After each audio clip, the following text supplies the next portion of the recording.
I'm Jenny, and yes, my hair looks like pom-poms. Anyway, today I'm making pork chops with a maple and orange glaze. Mmm.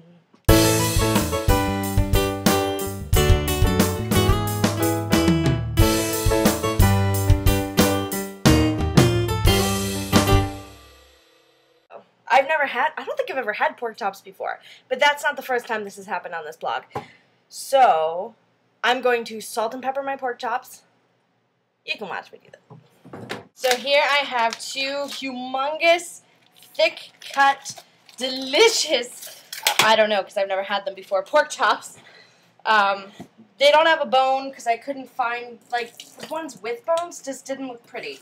We're going to salt and pepper both sides of the pork chops. Salt, salt, salt, liberally, because this glaze is going to be so sweet that you need to, like, what's the word? Whatever. Contrast, that's the word. And get both sides. And salt. Don't use the icky hand in the salt box, because then you will forever be sick. Over here I am heating up a cast iron skillet, and I'm preheating my oven to 400 degrees. I'm going to put a little bit of canola oil in the pan. Oh, the pan's already smoking. It's ready. I love when I can't find tools. Oh, that pan's so hot. And we're going to cook these just like you cook a steak. Meaning we're going to sear one side without touching it, turn it over, put it in the oven for like 10 minutes. Look at that. Who would not want to eat a pork chop that looked like that? A steak even. Who would not want to eat a steak that looked like that? This is why cast iron skillets rock my socks. I'm going to set my timer for 10 minutes, and at the end of 10 minutes, I will turn off my stove. At the end of 10 minutes, I will check out my pork chops, and they should be ready and delicious.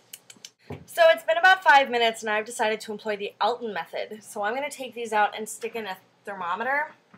I'm going to set this thing for 155, because I figure carryover time will do, it's supposed to be 160, but carryover time will do the rest. And, okay, so I like this method much better. They're at 98. They're 98. When it's at 155, it'll beep at me, and then they'll definitely be done, and I won't kill myself. Lovely. Oh, the underside's even prettier. Pork chops and any kind of meat, it's just like steak. When you cook it, all of the liquid goes into the middle of the steak, or the chop. Then when you cut it, it all runs out. You have to give it time to kind of relax and have the liquid redistribute and stuff like that. So I'm going to cover that with foil. We're going to make a sauce, but first we're going to pour off some of this fat because there was way too much fat in the pan. But don't pour it straight into the garbage down the sink because then it'll explode. Or not, but something bad will happen. And I'm going to deglaze the pan with a cup of orange juice, a half a cup of maple syrup. Let's get out a wooden spoon because that is the best thing to do to deglaze, and you just rub up the fond, or the brown yummy bits, as professional chefs like to call it. Okay, I have now brought it up to a boil, and I'm going to let it reduce by half. And this never works for me, ever. So I'm just going to reduce it until I get bored of standing here. Okay, it's been a while and nothing's happening yet, so I'm going to take artistic license on this recipe and add a tiny itsy bitsy bit of flour. This is why this website's called Jenny Learns to Cook. The flour's pumping, so I'm going to switch to a whisk.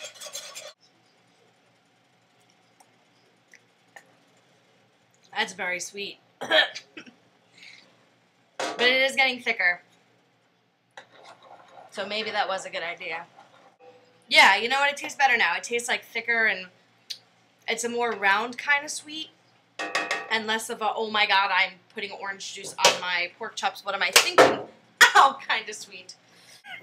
Okay, so here is my orange and maple pork chops. Or a pork chop. I put the sauce on the bottom because that apparently, or so I've heard, makes it look nicer. Alton, I'm trusting you. Wow. Pork chops, where have you been all my life? It's kind of like sweet and sour pork, except not fried and not covered in MSG and no ketchup. Oh, if you want the recipe, go to my blog. Or if you're already at my blog, thanks for looking at my blog. I also put a link to where I found the original recipe.